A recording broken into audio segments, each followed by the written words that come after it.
Hello students, आज हम देखेंगे एनसीईआरटी क्लास 10th के चैप्टर नंबर 7 को, जिसका नाम है लोकतंत्र के परिणाम। इसके पहले 6 चैप्टर होना था, लेकिन वो 30% सिलेबस जो कम किया गया उसके अनुसार उसको हटा दिया गया, तो उसका अब फ़िलहाल वीडियो नहीं बनाया जा रहा है। अगर वो सिलेबस में आता है तो उसको भी बना दिया जाए। तो 7 चैप्टर हम लोग देखेंगे आज। इस एनसीईआरटी बुक्स में क्या दिया है हम इसको पहले देखेंगे एक बार, फिर इसके बाद क्वेश्चन आंसर करेंगे। तो इसके पहले अगर आप इस चैनल पर पहली बार आए हैं तो चैनल को सब्सक्राइब जरूर कर लें और वीडियो को लाइक कर लें। देखते हैं इस पार्ट का लोकतंत्र के परिणाम, जो एनसीईआरटी है 9th की है और 10th की है। ये एनसीईआरटी 10th क्लास, और ये जो है आपका चैप्टर नंबर है 7। 6 नहीं कराया जाएगा, भविष्य में उसको कराया जा सकता है। तो देखते हैं लोकतंत्र के क्या परिणाम होते हैं। परिचय में देखिए इसमें दिया है कि हम लोग लगातार इसमें लोकतंत्र के बारे में देख रहे हैं। तो लोकतंत्र की अपनी यात्रा के आखिरी पड़ाव पर हैं, तब विशिष्ट बातों की चर्चा से आगे जाने कुछ सामान्य किस्म के सवाल पूछने का वक्त आ गया है। जैसे कि लोकतंत्र क्या करता है, अथवा हम लोकतंत्र में किन परिणामों की उम्मीद करते हैं। तो ये इस पाठ का एक प्रस्तावना है कि लोकतंत्र से हम क्या उम्मीद करते हैं या लोकतंत्र के परिणामों का क्या परिणाम लाता है। तो देखिए लोकतंत्र के परिणामों का मूल्यांकन कैसे करें, ये सबसे पहले कैसे मूल्यांकन कर सकते हैं, उसके कुछ क्राइटेरिया हैं। पहला, नागरिकों में समानता को बढ़ावा देता हो, व्यक्ति की गरिमा को बढ़ाता हो, इसमें फैसलों से बेहतरी आती हो, बेहतरी मतलब क्या, उससे कुछ सुधार आता हो, टकरावों को संभालने टालने का तरीका देता हो, और इसमें गलतियों को सुधारने की गुंजाइश होती हो। अगर कोई गलती हुई है इतिहास में, उसको भी सुधारने का इसमें मौका होना चाहिए। तो ये इसके मेन पॉइंट है जिससे हम परिणामों को देख सकते हैं। अब देखिए एक कार्टून है, कार्टून के द्वारा, सिविक्स में मोस्टली कार्टून के द्वारा समझाया गया है।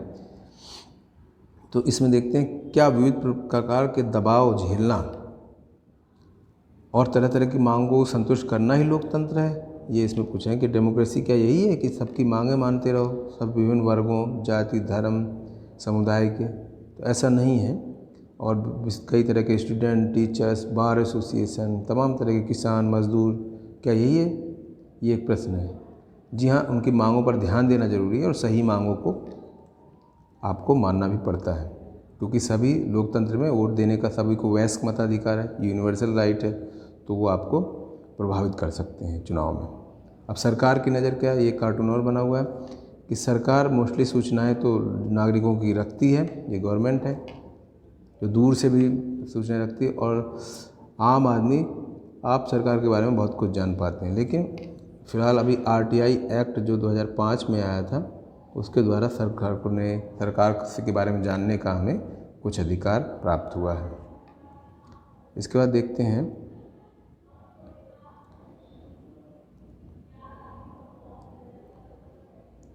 अब कुछ दक्षिण एशिया के देशों की तुलना की गई है कि पाकिस्तान को छोड़कर हर जगह लोकतंत्र को तानाशाही के ऊपर वरीयता दी गई है।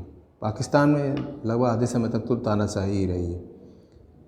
तो ये देखना है आपको। इसमें आर्थिक समृद्धि और विकास, क्या इसमें लोकतंत्र का असर पड़ता है?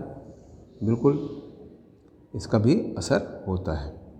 देखिए आप आर्थिक समृद्धि और आय का बंटवारा 2000 और 2006 में क्या होता है, धनी वर्ग, कुछ टॉप क्लास धनी वर्ग ज़्यादातर रखते हैं, बीच वाले बीच में हैं और गरीब बहुत ही नीचे हैं। यानी गरीबी और अमीरी के बीच के अंतर को इसमें बहुत ज़्यादा समझाया गया है। लोकतंत्र की आर्थिक उपलब्धियाँ देखिए, एक कार्टून के माध्यम से समझाया गया। कुछ लोगों को क्या है, कार्टून में आवास, स्वास्थ्य, स्कूल और उनके लिए खाने पीने की चीज़ों की कमी है, जिस पर भी ध्यान देने की ज़रूरत है। लोकतंत्र तभी सफल हो पाता है जब एक नियमित या लिमिटेड जनसंख्या हो। बहुत जनसंख्या में लोकतंत्र भी काम नहीं कर पाता।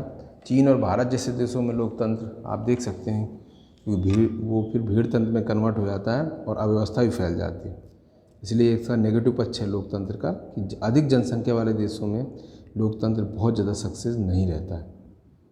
अब यहाँ पर एक क्वेश्चन कार्टून के माध्यम से उठाया गया है कि लोकतंत्र का मतलब है बहुमत का शासन, गरीबों का बहुमत है, इसलिए लोकतंत्र का मतलब हुआ गरीबों का राज्य।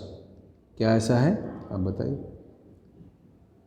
गरीबों की आवाज़ मुंह में पट्टी बांध दी गई, यानी गरीबों की आवाज़ को कोई नहीं सुनता है, ये यहाँ पे समझाने की कोशिश की गई। अच्छा, इसके बाद देखिए, ये एक इम्पॉर्टेंट फैक्ट है जब हम लोग सुनते रहते हैं कि जो विश्व का धन है, विश्व के जो प्रॉपर्टी है, उसका लगभग 50% कुछ चंद लोगों के हाथ में है। दुनिया के लगभग 1 से 2% के पास 50% से ज़्यादा संपत्ति है। तो ये एक बहुत ही नेगेटिव पक्ष है। लोग सामाजिक विविधताओं में सामंजस्य, लोकतंत्र स्थापित करने की कोशिश करता है। विभिन्न जाति, धर्म, समुदाय, व्यवसायिक हितों को उसमें देखता है। नागरिकों की गरिमा और आज़ादी, इस पर भी ध्यान दिया जाता है, क्योंकि वो नागरिकों का इसमें ध्यान रखना पड़ता है, क्योंकि वो नागरिक ही वोट करते हैं और वो अगर बहुत ज़्यादा नाराज़ हुए तो नेगेटिव परिणाम भी उस राजनीतिक पार्टी को झेलना पड़ सकता है। इसके अलावा सुप्रीम कोर्ट में जा सकते हैं, जिससे मौलिक अधिकार जो मिले हैं उनकी बहाली के लिए। संवैधानिक उपचारों का अधिकार जो है उसके आधार पर तो हम देख सकते हैं। इसमें एक क्वेश्चन आंसर पूछा गया, जिसमें दक्षिण एशिया में कितने % लोग कहते हैं कि जो मानते हैं कि हमारे वोट का असर पड़ता है। तो दक्षिण एशिया में लगभग 65% लोगों ने माना, बांग्लादेश में 66%, भारत में 67%, नेपाल में सबसे ज़्यादा 75% लोगों ने माना कि हाँ, हमारे वोट डालने से सरकार पर फ़र्क पड़ता है। लगभग 35% लोग तो ये मानते हैं कि हमारे वोट डालने से कोई फ़र्क ही नहीं पड़ता, जबकि ऐसा नहीं है, एक एक वोट का भी इम्पोर्टेंस होती है। तो ये जो है इस चैप्टर का मेन बातें थी जो हमने देखी। अब हम इसके जो है क्वेश्चन आंसर को देखेंगे, प्रश्नावली को, जिसमें 1 से लेकर 7 प्रश्न हैं। ये इन 7 प्रश्नों को हम करेंगे नेक्स्ट वीडियो में। तो आज की वीडियो देखने के लिए आपको बहुत बहुत धन्यवाद। और इसी तरह पहले पार्ट को समझ के फिर क्वेश्चन आंसर करने से आपको ज़्यादा बेनिफिट होगा। तो आज की वीडियो में इतना ही। वीडियो को लाइक ज़रूर करें और अपने दोस्तों को भी शेयर भी करें। Thank you very much to all.